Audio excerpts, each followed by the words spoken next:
This is Ad Infinitum. Okay. Where were we? We're good. Good. So you were saying that this is a lot of cameras for a podcast.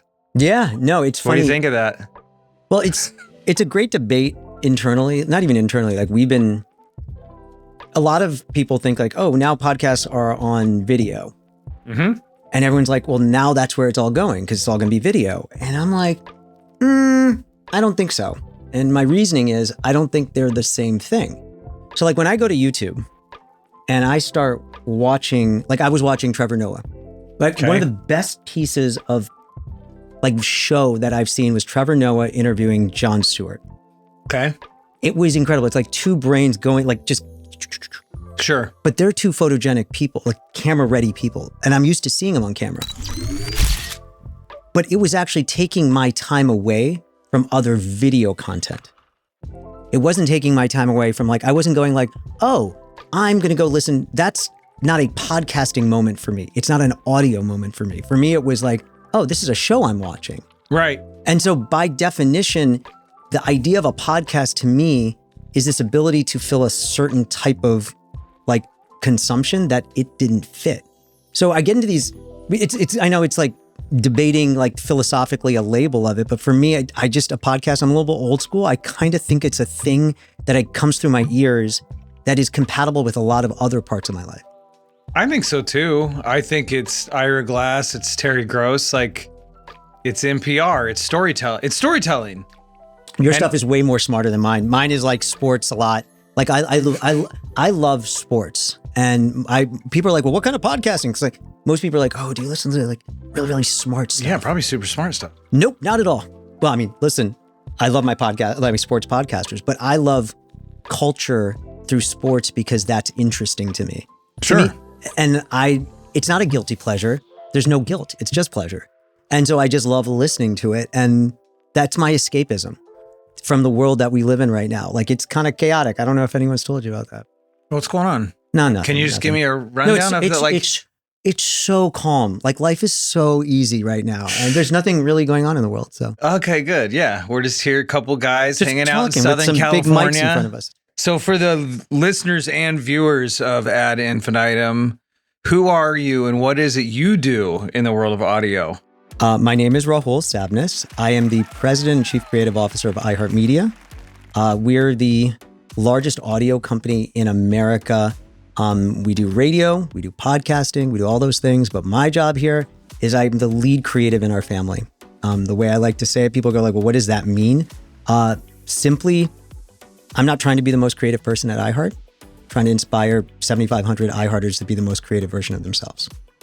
And so that's what I try to do every day. No matter if it's someone in the sales side, it's someone on one of my Studio 55 design team, I want them to find that there's some version of them that could actually apply more creativity to the thing they're doing. I think that's always the case. That's great. That's for sure, because it can get so soulless and a lot of that nasty stuff can kick in. Yeah. But it can also be fun if you choose to make it fun. I look at I went to school for engineering, computer science, realized I was a terrible engineer. Actually, I was a proper C- Cornell computer science engineer. Okay. That was a grind and I sucked at it. And I realized that thanks to a TA that I could do something else in my life. And I looked and I was like, they're like these things called communications. And I got really excited about it. And it self-taught the rest of it after I finished my schooling there. Got a dual in small group dynamics and computer science was my minor. Okay. Which is weird. I'm liking this. But so you weren't doing artsy fartsy stuff in high school? No. I don't have any tattoos. I don't either. So we could commit a crime. No piercings that I can share, right? Right. We could actually start we could. Although the DNA will flake off, so we could be in trouble. Yeah. So you weren't doing artsy craftsy stuff until later. It's so weird. I mean, I feel like I've told this story many times to like my friends that when you're growing up as a child of immigrants, like first generation, I was born here in America. My parents from India, they came in as the importing of intelligence into this country, right? Like you would hire like doctors and engineers. That's why so many first generation Indians are so like everyone's like, oh, Indians are so smart. I'm like, listen, wait a generation. We'll calm you down. It's not genes, it's discipline. But it's also our parents had so much high expectations. Sure. And so when you're a child of that, you're expected to do what your parents did. There's a high level. So you're going to be an engineer. Was an engineer? He was he's alive, but a Hall of Fame engineer as like American Society of Civil Engineers. Like he's rock star. Okay. My mom was the head of pathology at Walter Reed. So like she was the head of like kidney pathology there. So it was called AFIP, which was the pathology group. So the genes should have been amazing. And here's your son wanting to do creative stuff. So I tried the engineering thing.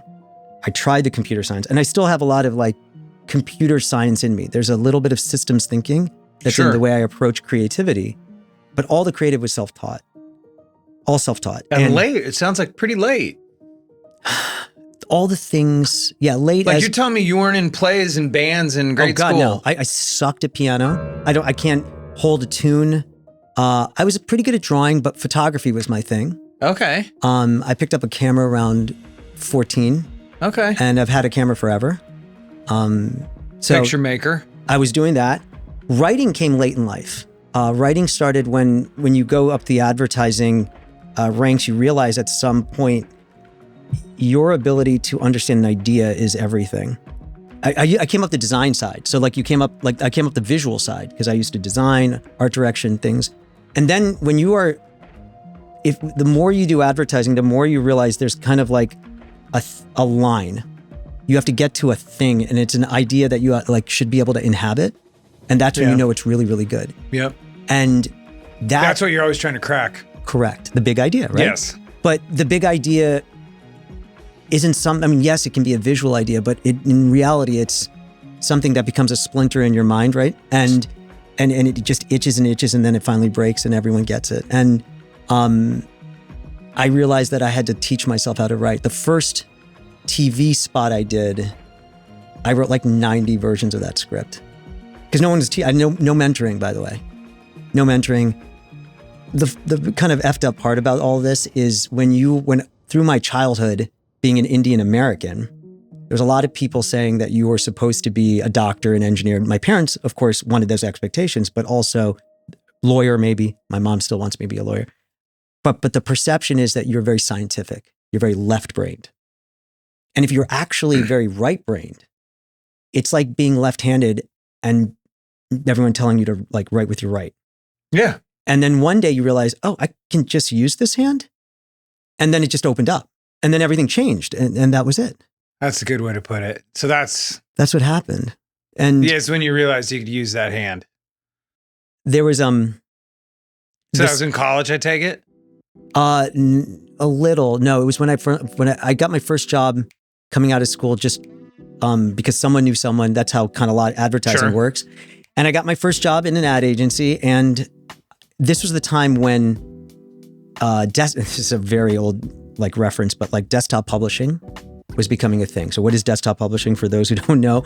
It's what we now call InDesign, right? Like people would still used to wax down letters and do that. And I learned that trade during my summers because I used to intern in a studio at my mom's, like there was a museum outside of Armed Forces Institute of Pathology, like there in Walter Reed. There's a Walter Reed museum. It used to be, at least. And I used to learn all this stuff. And then I taught myself PageMaker back then. Then I learned Illustrator 1 myself, Photoshop 1, like on a bootleg copy on my Mac, like, you know, my 512 Mac with discs. And so it wasn't until I got to my first job that I realized I was good at something that was about to have become a generational shift. No different than what's going on with AI right now. Yeah. Right? Like we are going to become a very different type of creative force. We just don't know what that is yet. And I was actually there already. And so that was the beginning of a lot. So. And then what's the road that led you to iHeart then? So you're agency guy, self-taught, ambitious, creative agency guy, but how do you end up in audio? It was a circuitous thing. So. Because people ask me and I say one mistake at a time. It's fair. You know what I mean? Though? No, How do I get to be where you? No, oh, well, I tell people, how do you get to be like me? Huh? Yeah, exactly. I tell them, don't look up, like literally just work. Yes. Like sorry, my mind's kind of racing to a different place, which is Go there. Where is it? Where's it going? Do you ever notice? I can't remember who said this. I swear it was on one of my like sports podcasts. When someone says something and they mispronounce it, don't correct them. Yes, I agree with you. And here's the reason. That means they learned that word on their own. They didn't hear it from anyone else. Isn't that crazy? That means they had self-taught to understand the word and tried to figure out how to pronounce it. And that's kind of me in creative. I've always been a pretender. But I also exactly what you mean. Couldn't lie to myself. You know, it's know thyself and all those things. But like I was constantly like looking at like, okay, but am I good? Am I good enough? How do I know? How do I have real control? Because I knew that one day if I ever had an opportunity to be a leader of others, I'll get back to how I got to iHeart in a second. But I knew I had to have total control over my abilities so that I could be a good leader for others. Otherwise, you have to do your 10,000, 100,000 hours of failures. Like you're not wrong. You have to fail your way to the place. I will tell you that when I had gotten let go from Mullen, this was under what circumstance? How do I say this politely? You can say they didn't want me anymore. Because was it part of like they lost an account and they fired 200 people? It's one of those. Yeah, it's the politically correct way to saying is I became duplicitous in their architecture of what they were trying to develop. Sure. They cut weight. They cut weight. And the not so polite way would probably be some version of they saw me as competitive versus I'm a partner. Like I'm a very partnering person. I don't see the world in I'm very inclusive. I think like there's a lot, we're all on the same team if you're working I believed that when you work on an agency, you're all working on the same side of the fence. Yes. Because the world outside of that is fighting you. So the last thing you want to be doing is fighting internally. Amen to that. And it never made sense to me, but like, you know, being a nice guy like that didn't necessarily serve me well then. But there was also something else that had happened to me, which was I realized that the world of advertising was too slow. This was Trump 1.0. Had just got elected, and I go, this guy just won the election off of tweets and like chutzpah and saying whatever he wants, right? I'm not going to get into the politics of where I stand. I'm pretty sure you could probably imagine it. But I knew then that our industry, where we have this kind of big idea navel gazing that takes like a week or two to come up with a big idea, and then you show it to the client, then we argue about it for like just interminable amount of time where you're talking, and then we argue about a comma and a the, and you're sitting here like, I could make this 7 times and it would be 100% better than this conversation. And I got frustrated with it. And it was I was done with the way we were working as an industry. And I felt like it was too slow. So it was probably like, I think there was like, you know, there's just, sometimes you just kind of fire yourself in a weird way. Yeah. Maybe it wasn't them. Maybe I was like moving faster than they wanted this to work. So maybe it wasn't duplicitous or whatever. Maybe like, let me try the other way, which is maybe I had actually outgrown the industry. So they laid me off. And one thing, like a recruiter found me and I came into iHeart and I interviewed with a guy named Darren Davis. It was my first boss. Do you know Darren? Do you know that name? I think I might. He was the president of our digital group then.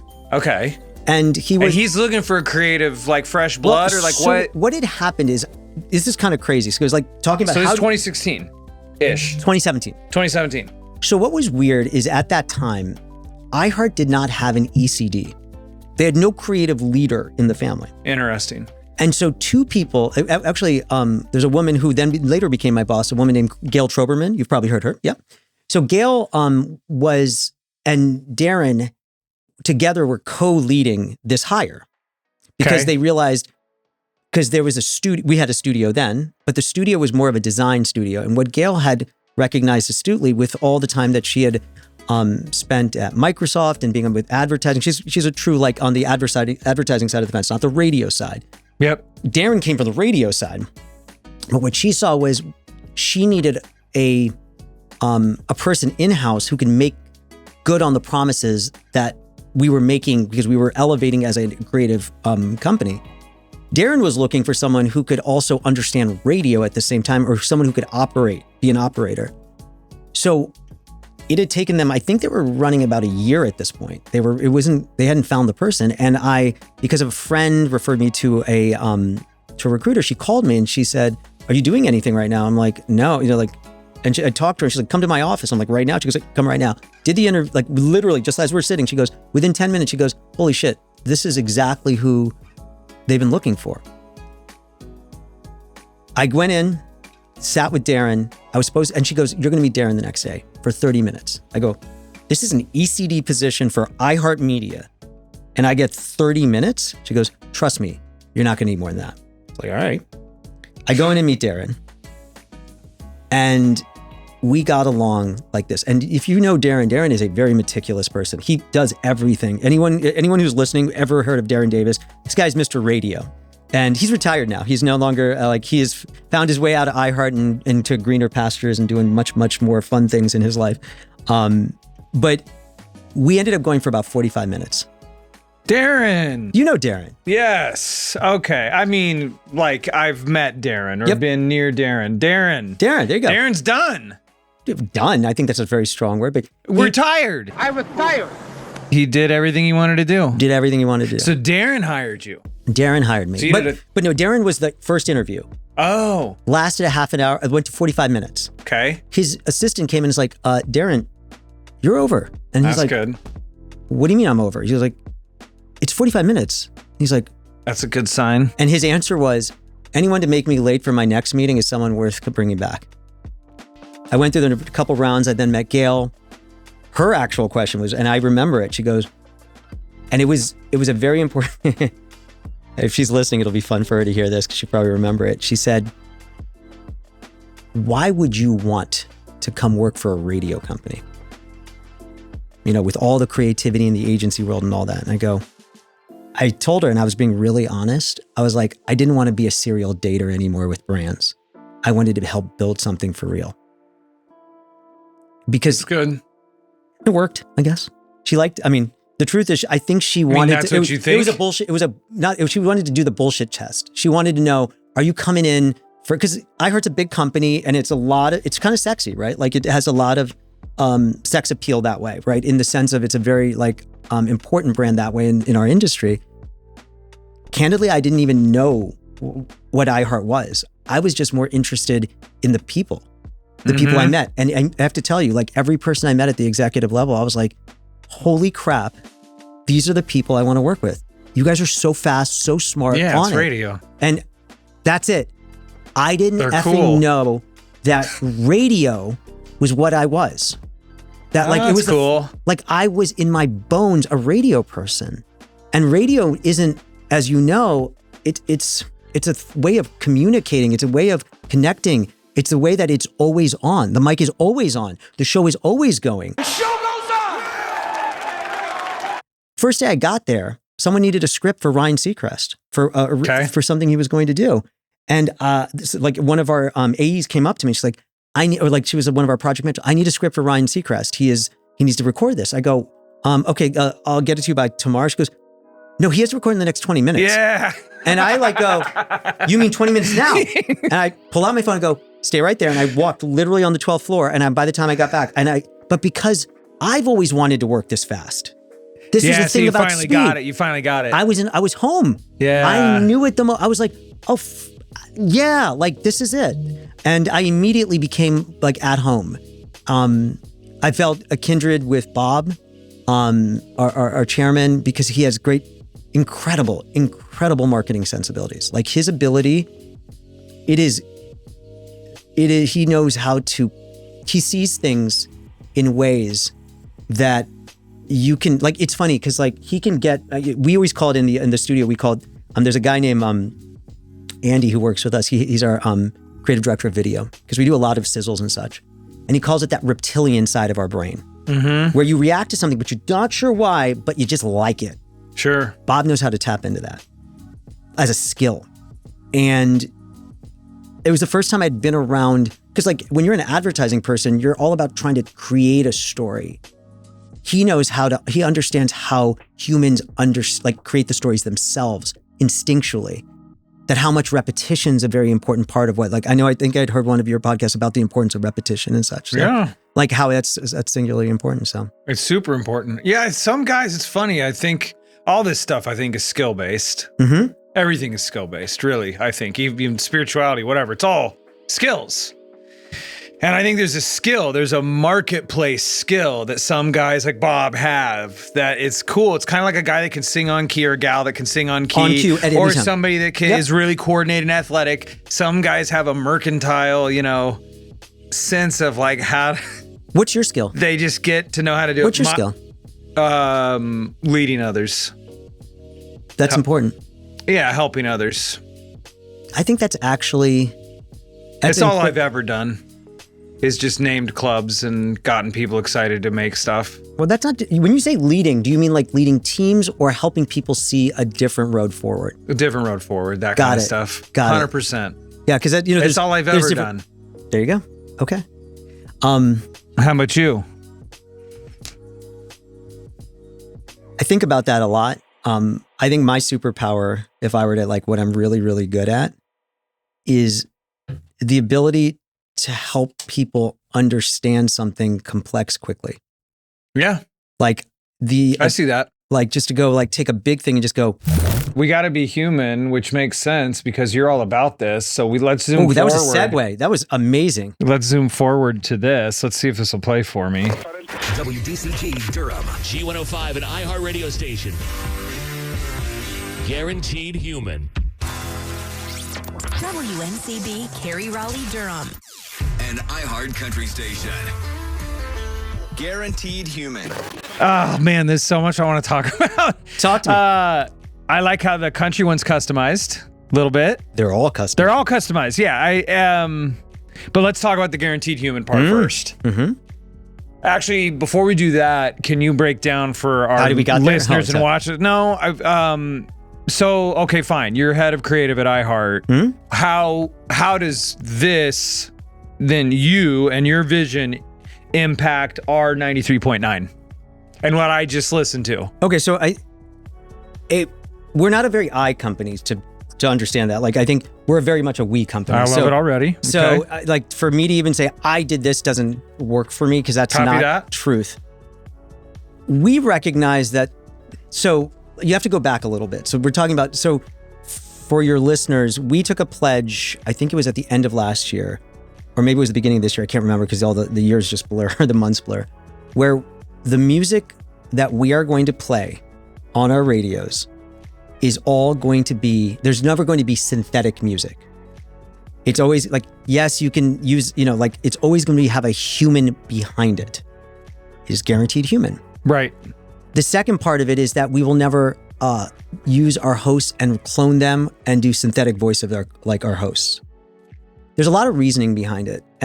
But by the way, that it doesn't seem that controversial as I say it, but it's a big deal to say that out loud. A lot of people can say, okay, we're going to do this, but to actually go, no, we're going to take a stance. There's a thing that Bob said. He's like, sometimes we don't take stances at iHeart because we have to, it's a hard company to work for because we have to represent everyone. Right. It's radio. But also we're a big ass tent. So like, You're like the biggest. we yeah, that's true too. But I'm talking about like even our podcasters and like, you can go from like, very conservative talk to all the way to the other side. And so what I tell even when I'm recruiting people is like, listen, iHeart isn't for everyone because we speak for everyone. Like we have to be everyone. So if you have a personal kind of agenda when you come in, it's not going to work here. That's not how we operate. You have to literally park because we're doing it in the service of everyone being able to be in a part of a big tent. It's something we take very, very, it's hard. Believe me, there are days where it's really freaking hard. But anyway, so back to the guaranteed human part, because we are a company that doesn't take this kind of stances because we allow individual brands to like be themselves. Yep. So a Breakfast Club can do this. A Kiss can be another thing here in LA. Like every brand has their own identity but they're all part of the kind of bigger umbrella that's called iHeart that allows to kind of represents a level of quality and consistency. But this we weren't okay with because we wanted to take a stance. To quote Bob exactly, and actually was also repeated by Tom Pullman, our head of programming. They said, sometimes you have to take a choice and we choose humans. Mm-hmm. And we dare while that was never said, we dare someone to do the opposite. That's a declaration because here's the thing, like, what's the other side you're picking? Efficiency and like slop. And there's a lot of like channels now in my feeds where I'm like, what's the first question you're going to ask? Is that real? Oh, it's all that. That's all it is now. We've now had the level of distrust we now feel in everything that we're consuming is become it's just pervasive. But one of the things that I was recently doing my own kind of research, and I'll come back to how we got to Guaranteed Human in a second. But one of the things that make, audio, this, specifically radio and podcast are the most trusted channels of all the channels. But why? Now, the first reason you would say we normally go because the relationships of the people on the mic are deep. I believe it. And I listen to you. I hear you. I built trust with you. But there's actually a different reason that's almost just by the numbers. The average video, so I was doing some research, and the average video consumption rate we consume in clips, like 60 to 70% is less than 60 seconds. When it comes to listening, we listen in sessions. 60 to 70% and more are 30 minutes or more. So if you're going to trust something, which you're going to trust?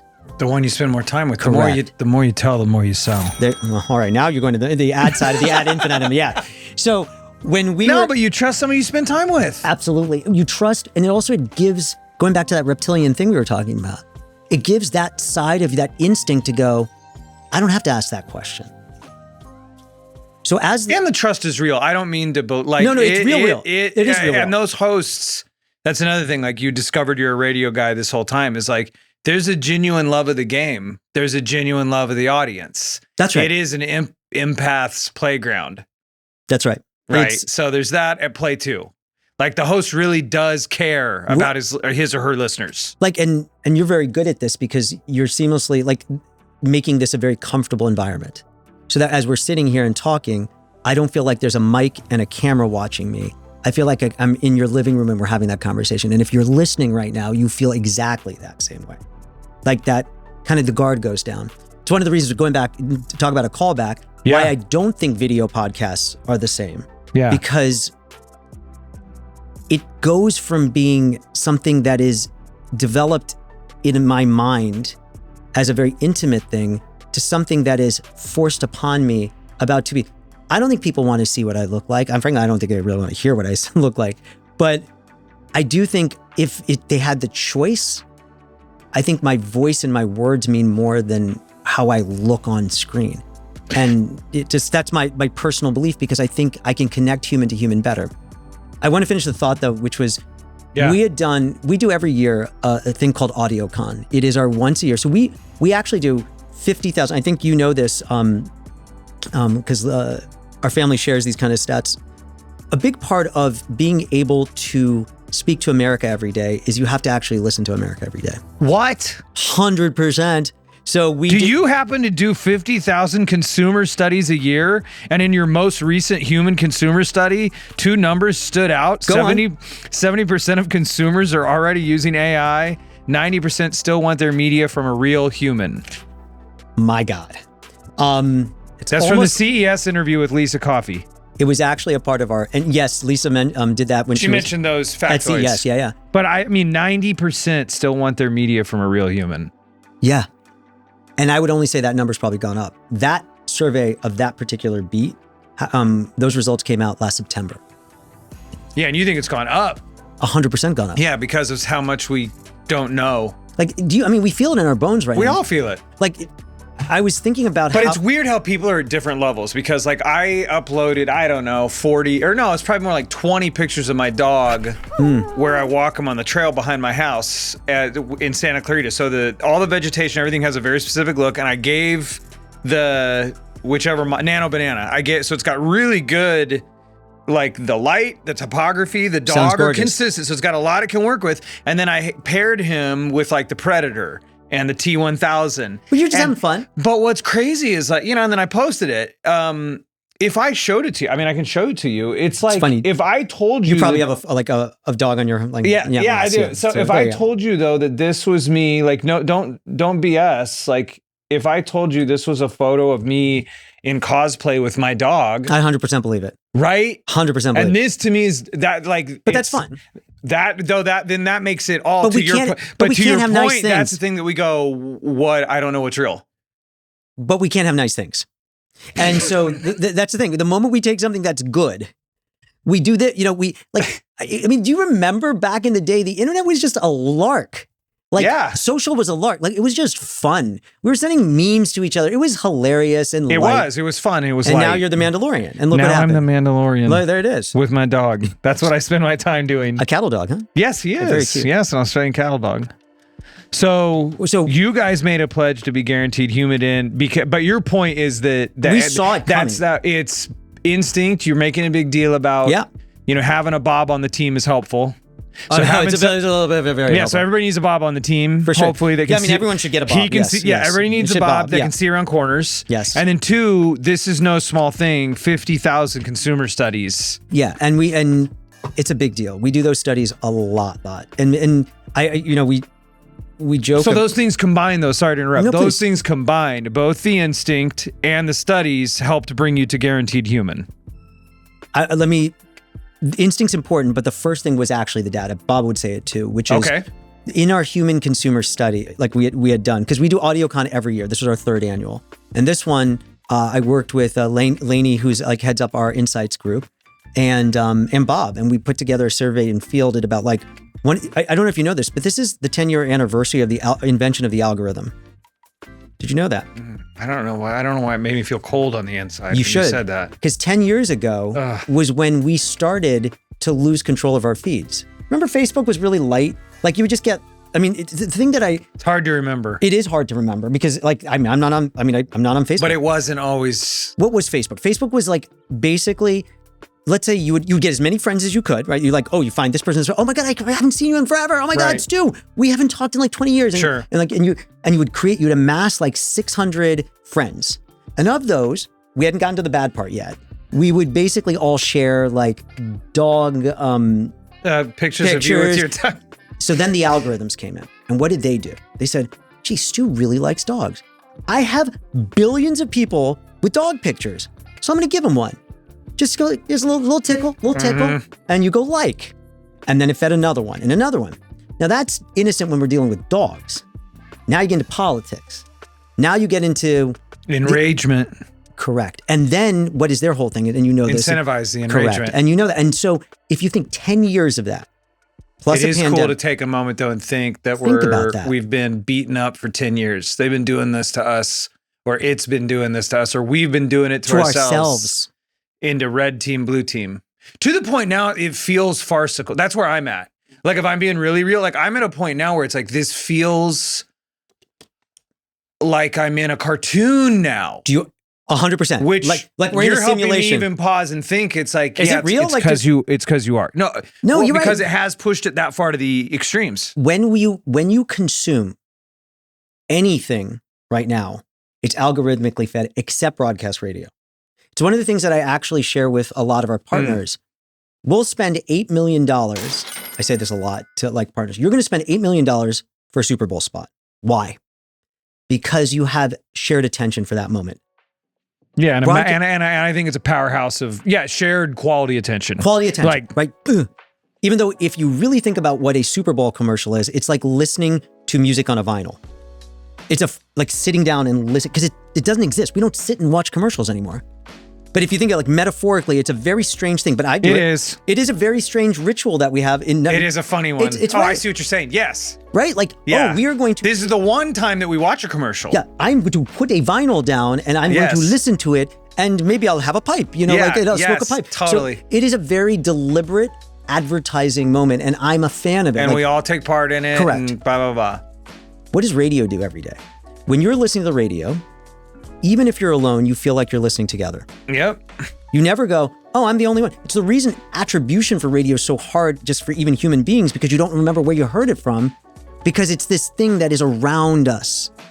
There's nothing else that is broadcasted anymore. Even if you're who watches the nightly news, but I can't watch it anymore because you can see even their algorithmic news generation that they're even doing there, but people still pause and watch it later. They DVR it, if that's the term now. They record it and watch it later.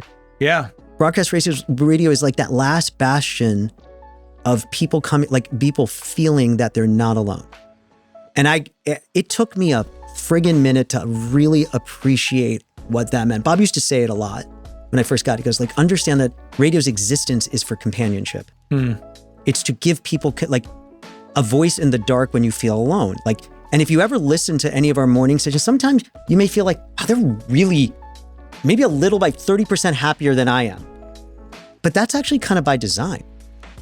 Because what other channel out there makes you feel better after you listen to it? Yeah, exactly. It is literally a shot of the same caffeine that you take, but for it makes you feel better. Podcasts are a lot the same way. You listen to things that make you go, I feel better about myself. I feel better about the things, if you're choosing, unless you're into murders or whatever the hell you're listening to. But it's a beautiful thing you're talking about. I mean, it's the storytellers. Yeah. And if you're sitting around the cafeteria, let's say in high school, that guy or gal that could hold court and tell a story, they're not doing it to make people feel worse. No, right. Who would do that? But then you're in your feed, and what are you getting? It's there to pugilize you. And to separate us. 100%. We end up, and I'm not here to just rip on every social media platform, but I mean, we all have to kind of at some point go, is this really who we are? I think there's an awakening happening. So, and it's cool to think with radio that's not served algorithmically. And this guaranteed human thing, I do want to ask, you want to get to the instinct part. Well, I do, and I also want to know, it's because you brought this up, is I remember talking to some decent sized hosts. Mm-hmm. This was 3 or 4 years ago when clone voice was just coming around, and there's different schools of thought, and you're going to know immediately. There is the individual that's oh, whatever, copy my voice, get me to say whatever. And that's the part that feels kind of ugh. Icky. Yeah, because you're So with iHeart saying no clone voices, are we saying not even using it to change the pronunciation of a word? Or is it that we're not doing full reads We're not doing and calling it Listen, I would consider what you just described before is a bit of a spell check. Yes, the first thing. Because it's funny because everyone's oh, it's all anti-AI. AI is going to be here for the rest of our lives. It's not going anywhere. We're not going to suddenly dune ourselves and all technology's gone. Right. It's going to be a part of our lives. The difference though is we want to be transparent, honest, and measured about the things we use it for. Right, and you're not being indiscriminately just throwing all in on, I just copy my voice, whatever. I remember there is actually, and I'm sure this podcast exists right now because there's a company that's doing it. I can't remember off the top of my head, but they have a podcast that basically takes AP feeds, turns it into human voice, and you can listen to it. It's all synthetic. Mm-hmm. I don't hate that. Me either. But I also like the intonation of feeling like there's a person at the other end that made me feel like there was some level of humanity to that story. Because that being said, that version of what I just described is no different than turning on your phone and making Siri or whatever it is read whatever's there. You said the magic word. It's oh, did one of them? I'm sorry. I know. It's wait. Or I'll say A. Well, I remember Alice growing up, going to Western Kansas. Yeah. As a kid, and when you would drive out, you'd stop at these gas stations, and there would be a voice reading the weather report for the farmers. Mm-hmm. It was the Montana whatever, Kiowa County, 3.6 inches moisture, blah blah blah, and so it's we. That's just that's data. Helpful stuff. That's just data. Guy needs to know that. That's not a human trying to help you understand the. I think the thing that we don't like, none of us like, is that they know they're pulling one on us. Yeah. And they're pulling one on. Transparency is actually the foundation. It's almost like that guaranteed human is you might use some of the tech, but you're not. I get the heart of it. Yeah. Is that we're not trying to pull a fast one. That's the core of it. we also we're really, I mean, I know I'm speaking for myself. Sure. I'm not speaking for iHeart as a whole. I worry about the creative space when it comes to like real, like, so there was Jay Shetty, one of our podcast, like he's a part of our podcast network. And he said, I mean, he says many prophetic things, but like one that when he was doing a live session in New York, and I'm going to butcher it, but he said, I'm not worried if AI is going to have a soul. I'm worried, I'm hoping that those of us who teach it through our actions have a soul. Yeah. And I think that I was like, first of all, mind blown. Second, he's right, which is AI can only essentially build off of the accumulation of all the things that we have done. Does it one day become sentient? I don't know. That's that's a question for a different podcast. But I don't like the idea that we have forgotten that there is still a human being that makes a choice. There's a voice. Like when I first got to iHeart, I remember, again, almost 10 years ago, I remember when I would like direct voice actors. Yeah. And I would say, here's what I want you to do. Here's the script. Okay. Yeah. And then I'd go, do the read. They do the read and they'd talk like, and I just wanted to feel this. And I was like, okay, is that how you normally talk? That's how I talk every day. I mean, yep, there you go. And I said, okay, I want you to do the same thing and just talk to me like a normal person. Yeah. And what's weird though, is what AI has done is like, we have to start to almost titrate up the humanity back into the voice. I struggled to bring it down to like normal voices, but a lot of the AI-ness is doing the very, very unfortunately good job of like faking things. So that's why we had to make the pledge. We had to take that guarantee because like, here's the thing, it isn't that you can't do it. We're choosing not to do it. Right. That's a choice. We choose. And like, that's kind of the thing in most things in life. You can choose to do a lot of bad things in this world, or you can choose to do the better things. And we chose to do what we think is the better version of. And I think that's admirable. And, I think we're going to see more of that. I think it's well timed. Now, you ready to grade some people's ads? Oof. Okay. I'll do my best. I say we go fast because you like that radio's fast. I can do fast. I like fast too. Okay. But if any of them are potential clients of ours, or is any creative I done, then what are you going to do? I don't know. I might have to excuse myself out the room. Okay, like when you're we do gonna judging at the recuse Mercury's, yourself? I must recuse myself from this particular spot. All right, let's hear. Exactly. Let's hear some spots. Yeah, let's hear some spots. Okay, so these are great, or like also. You see, I'm the no, fun. please ask right here. What's up? I would be like, I want to also like go like, what would I have done? Like, anyways, let's hear what the spots are. Yeah, we'll hear what I'm they gonna do what I are. do with my teams. How's that? That's the way to do it. All right, I'll do it the the way- whole thing behind this is actually like some of the stuff we've touched on is that like in agency land, whatever, in just like making of creative widget land, what gets me is like theory versus practice. Yeah. It's like, can we just like, it's amazing. Sometimes the simplest move, this is going to sound so stupid, but sometimes the simplest move is just like to play somebody a recent example of their spot. That is why I love audio. Because I've sat through meetings where we're literally philosophizing, talking to and performance numbers. It's like, let's just listen to how Howard Stern brought this to life. Now we have something we can talk about. Is the reason I love audio so much. When we present our first round of scripts, my Studio A, the audio team, we go in with like mocks. You just play the spots. We just play the spots. Yes. And they're like, why? Like I go, Jill Bellomo, who is my creative director, her VP of creative, who's like just a powerhouse creative. She's really good at doing a read, but she's not a 50-year-old man. You know what I mean? Like or a 14-year-old girl. Like just do it. We'll just do it. Right. And that's like, at least sketch it out in the same way when you're using Photoshop to mock up an ad. Yeah, and that's what like 11 Labs or 11's great. Yeah, those good. Wondercraft, like Wondercraft's doing you great have work. the ability to just make it. Just make it. Just make it. Okay, make so let's just grade it. Okay, great. We're just gonna grade it. Oh my God, okay. I feel scared. Oh, okay. So these are the top spenders from Magellan.ai, and you can get a free demo of Magellan.ai at Magellan.ai/ad infinitum. These are top 4 recent spenders. First one up in podcasting is Aura Frames. Here we go. This episode is sponsored by Aura. If you're a last minute shopper like me, because I really am a last shopper, you know the feeling like things are empty, then the sizes that you want, the things that you want, they're all gone. Aura Frames is the solution with a gift that feels personal. With Aura Frame, you can upload unlimited photos and video. Just download the Aura app and connect to Wi-Fi. You can preload photos before it ships, keep adding from anywhere, anytime, and share photos and videos effortlessly, straight from your phone all year long. For a limited time, save on the perfect gift by visiting auraframes.com to get $35 off Aura's best-selling Carver matte frames, named #1 by Wirecutter, by using promo code Jillian at checkout.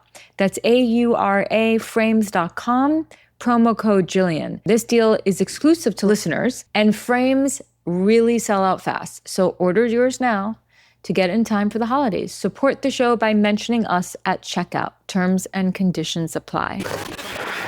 All right, let's go. My most unfortunate problem for the about 70% of that spot, I thought they were talking about glasses. I shit you not. I literally didn't understand what she was talking about. I'm like, wait, did Meta Frames have a new type of glasses? I'm such an idiot. Like, I literally was like listening and going like, I'm lost. Well, I'm lost. I think that the challenge with audio for me is like within the first first thing we say is, do you have something to say, not just sell? Okay. And I don't know what it is that the frame, like it didn't start from a place for me where you go, imagine a frame for a picture.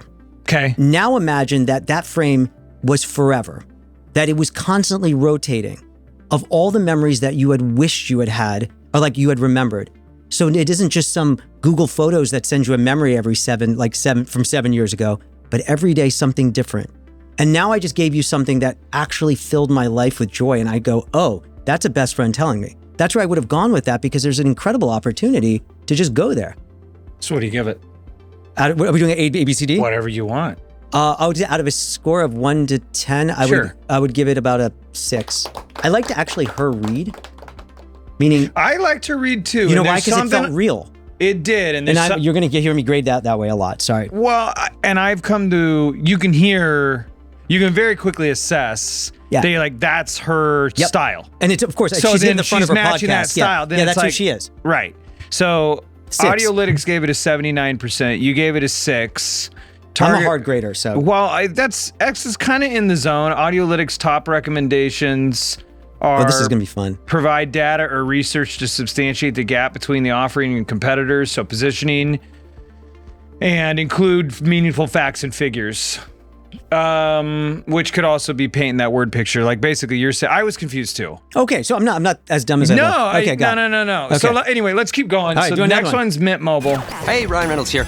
Wishing you a very happy half-off holiday because right now Mint Mobile is offering you the gift of 50% off unlimited. To be clear, that's half price, not half the service. Mint is still premium unlimited wireless for a great price. So that means a half day.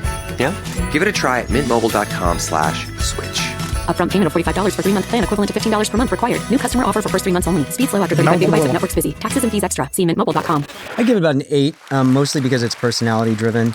The only thing is I hate buttons.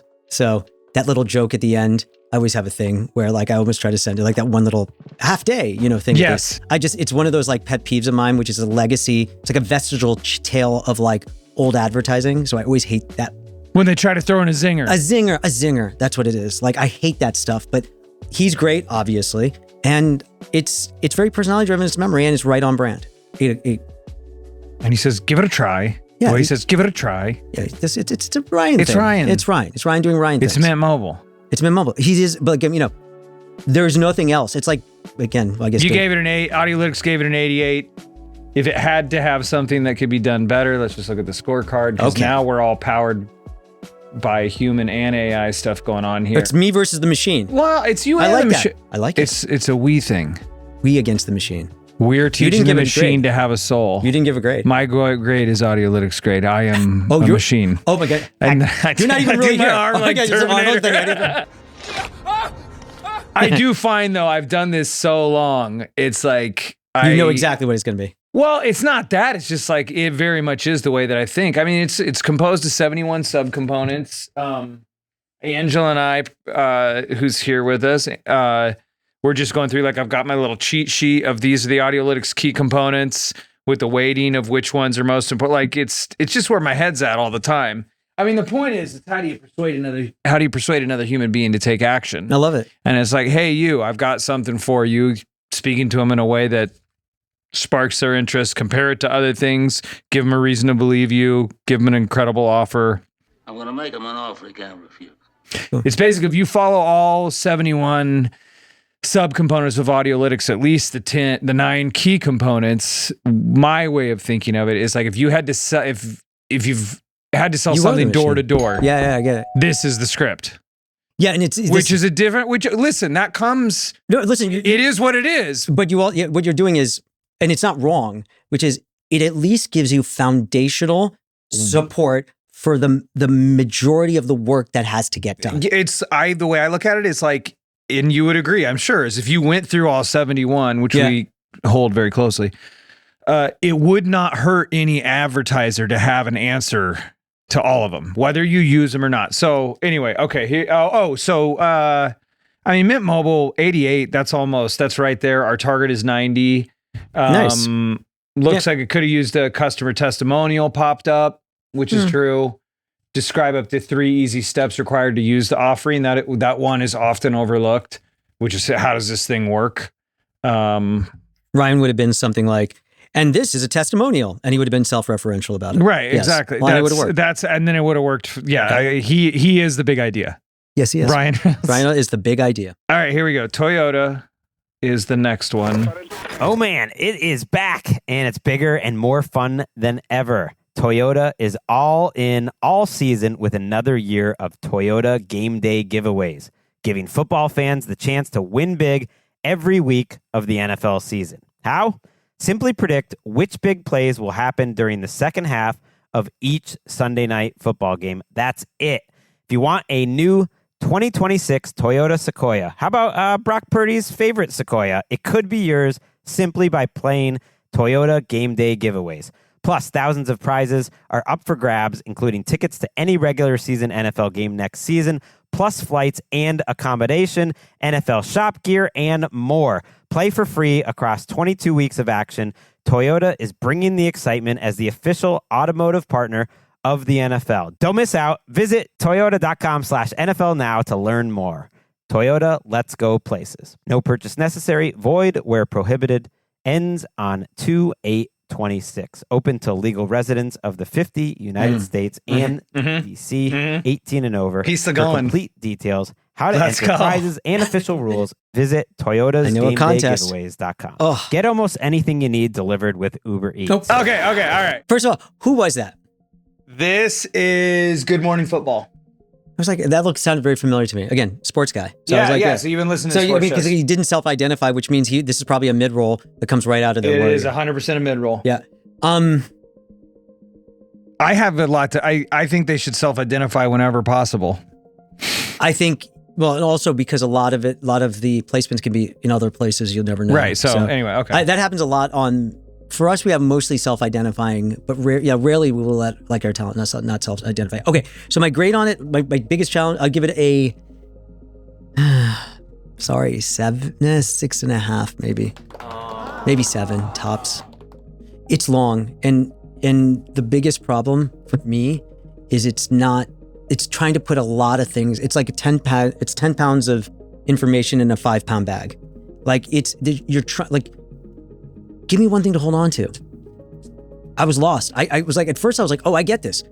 Every Sunday, boom, Brock Purdy, and then there was another thing, and another thing, and oh by the way, and oh by the way, and oh by the way, and then I lost it, and I forgot what the whole thing was about. And these are actually my favorite ones to play in mixed settings. Because it's like, guys, this is what we're putting out there. Like, this is what we're which I'm not even saying something good. I'm not making a value judgment. It's like, we can talk so much talk about all of this, but like, stop and listen. And then what would be really funny to find out is if this works really well. So I'm going to go a different way. What I do with my teams, this is the number one thing. It's such a simple thing. I go, okay, what was that commercial? remember anything? Yes. I don't remember anything on the commercial. No. That's it. Toyota. I remember Toyota. I think he said Sienna. Like, it's like, okay, I talk about something, we change the subject, go, now remind me about the commercial we talked about. And if you can't remember it, we haven't done our jobs. Like, that's our job. Our job is to actually make sure that there is something worth sticking. And if you don't do it, then we haven't done it. Now, understand there's so much that needs to be done. And I can tell there was a lot of like, okay, there's this and this and this. The brief was like this long. Like, literally, it was like, oh, sure. And it was, I think there's always this fear that we got their attention, we have to tell them everything. But what friend ever does that? Just give me the one thing you really want me to know so that I can go act on that one thing. And that gave me a ton of stuff to do, and I don't know what to act on. So you give it a 7. Maybe a 6. You're going to give it a 6. You're going to rate it down there with Aura. That's so 6.5. Aura's a 6. 6.5. I'll go 6. Okay, so you're putting in the I mean, because I also like his read. I thought he did good. It's weird. It's such a weird one, but I agree with you. It's not about his read. Again, a lot of this is like foundational to the writing and understanding how to keep things simple in a place where people want to hear it. That's the better point. Yes, because they have the personality and the style that they do, and that's what you're renting space on their stage. So let them be who they are. There is a reason why I listen to Colin Cowherd so much. His A block he writes himself. Okay. And it very much, if you ever listen to his podcast, which is essentially his show, but I can't listen to the show during the day, and we'll come back. It's because he writes it and he contextualizes things. But the other reason is he is incredibly smooth into the first block. And when he talks about it, he talks like just like a friend. Just talks about, listen, Simply Safe. Guys, sometimes these days it's getting a little scarier and scarier to like know who even comes out of your door. That's why Simply Safe is actually really, really good. You can put it together. And like he just says it and you're just like, oh wait, we're in a commercial now. Holy smoke. Wait, he's doing a read. And if it's that seamless, we've done our job. He's done his job. And it's those radio greats and podcasters too that do such a good job. Dan Patrick's great at it. Like there's so many great at it. Such a good job. Okay, last one. Amazon Prime Video Trainer Games. Let's go. All right, here we go. 10 athletes will face the toughest job interview in fitness that will push past physical and mental breaking points. You are the fittest of the fit. Only one of you will leave here with an iFit contract for $250,000. This is when mindset comes in. Someone will be eliminated. Pressure is coming down. This is Trainer Games. Watch it on Prime Video starting January 8th. Wait a minute. That might have been one of our... I know that voice. I might have to recuse myself. I think that was... that might be ours. Can you grade it or can you not even grade it then? I can grade it. I mean, I know Ricky's voice anywhere. I would give it... I would give it about a 7.5 to 7, and I'll tell you the reason. One thing, if I had listened to it first, I would have said they're probably working with the sound drops they got, to be really fair, because I can tell. Yeah, it sounds like it to me. It was pulled for, it was like a video, and they had because that's the challenge in entertainment, that they don't go bespoke on the audios. I think it's about a 7.5 to 8, like 7.5 to 8. That's where I would grade it. But because it's like, at least it paints the picture of the stress that they're under, and it brings it in. So it got nailed by Audiolytics because it didn't say anything. Exactly. It had no information. Yeah. Now, I will admit it's entertainment. Audiolytics is information. It's got a bias towards the transfer of information. So it didn't tell us. And I was thinking of you that with iHeart, like, yeah, you do events. So much of what iHeart does is events. Yeah, if you put any of our promos, you'd be like, what's the time? What's the time? What's the place? Yep. Time, place. We do it again and again. Just do the basics, and that folks don't do that. But but the thing is, and forgive me, I'm defending my team's creative here. We probably did 3 spots, and what we do it is this might be the intro spot, and then interesting. Like we don't think in just one spot.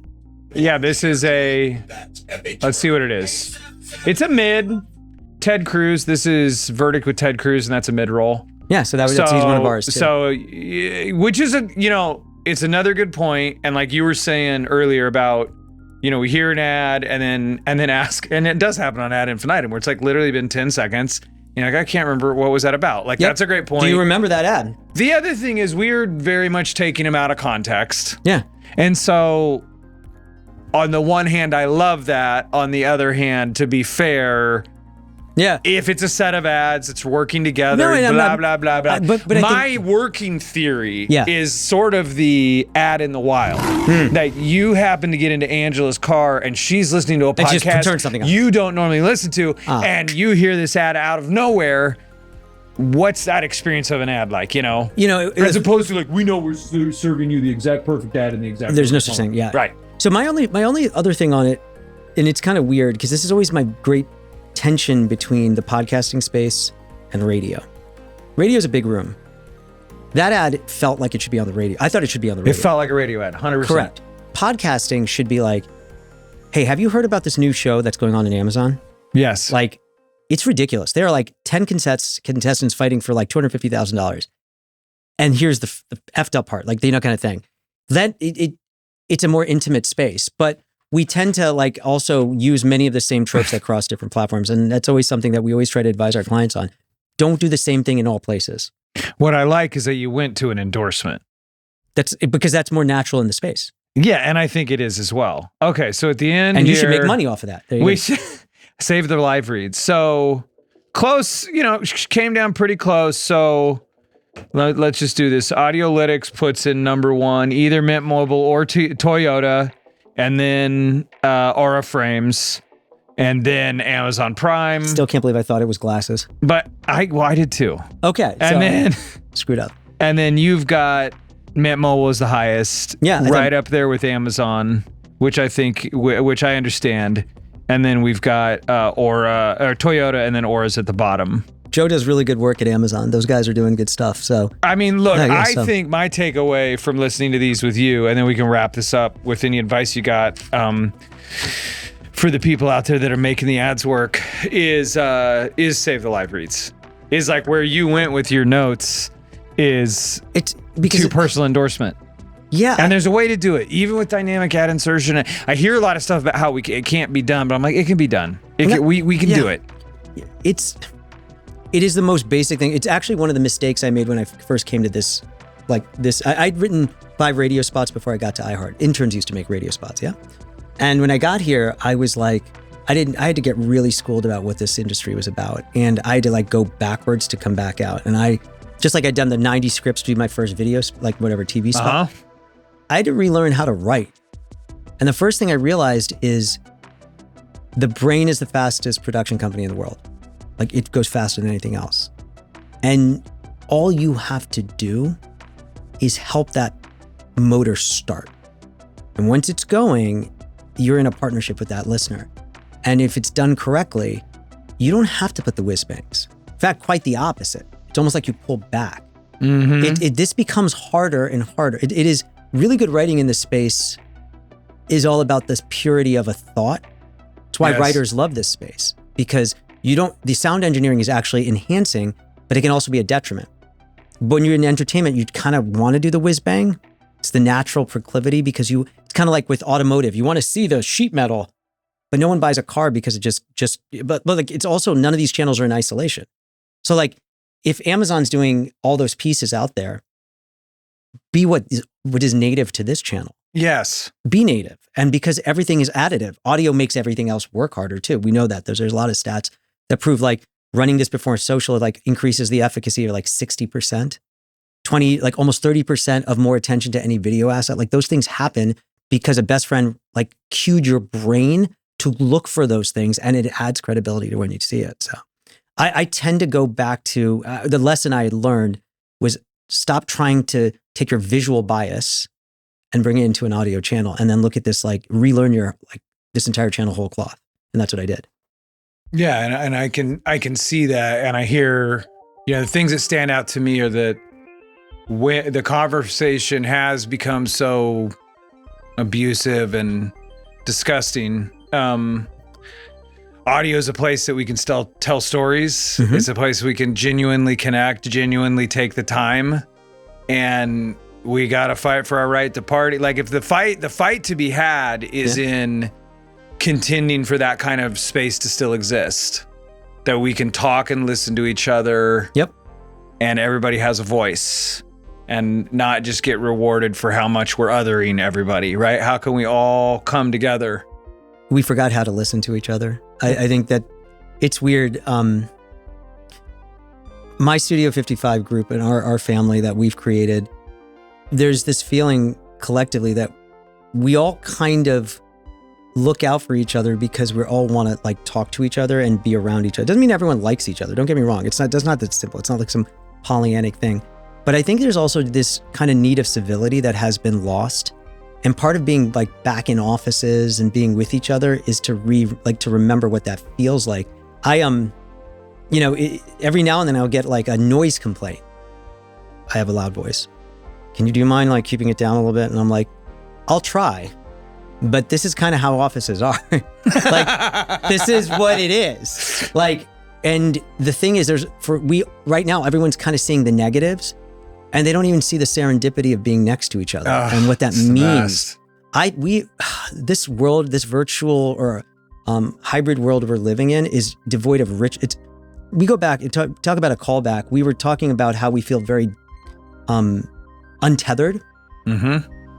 The reason we feel untethered on one level is because of all the AI-ness that's going on and like not knowing what's real.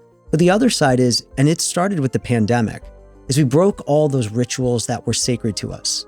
You get up in the morning, you have your cup of coffee, you commute to work, you do this thing, lunch is a salad that you go downstairs that you don't want or whatever it is. Now I'm gonna have the 3 o'clock coffee or someone takes a smoke break or whatever. And there were rituals and that became your life. And then it all got put on hold.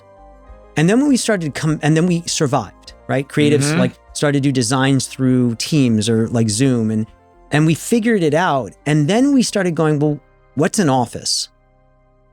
We started questioning everything. Like, why should I? Like, there's a lot of why should I? Mm-hmm. And that's actually a good thing because as we're rebuilding it, we had kind of been on autopilot for so long. We've been doing shit like just because we could, like because we'd been doing it. But we hadn't stopped and gone, well, actually, no, it is a good reason. You know why I like going to the office? Is because when I come home, I want my time with my wife and our dog to be sacred. And like we can put walls up and I can use those 45-minute commutes on the train back from uptown. I can just clear my emails, like boop, boop, boop, boop, boop, boop, and it's done. And when I get home, I'm like mentally, I've severed the link. Yeah. And for a lot of parents, that's really important. Like we bring that back. So I don't know why I was going down that path, but it just took me down to like this idea of needing to like rebuild those rituals and stuff. To be human. Oh, I guess you just did it for me. There you go. It's guaranteed. It's guaranteed. We're going to be human. Humans are messy. Here. Come on. Guaranteed. Thank you for coming on Ad You got it. Infinitum. Thank you so much. This was awesome. And get your free demo of Magellan. Into the camera. At Magellan.ai/Ad Infinitum. Did you see how smooth that segue was? It was guaranteed it was just human. You went hands into the camera. It was just great. So thanks again. Thank you for having us. Me. Done. You're so committed to the wee bit. Yeah, just like we. It's like you know what? We're glad you came.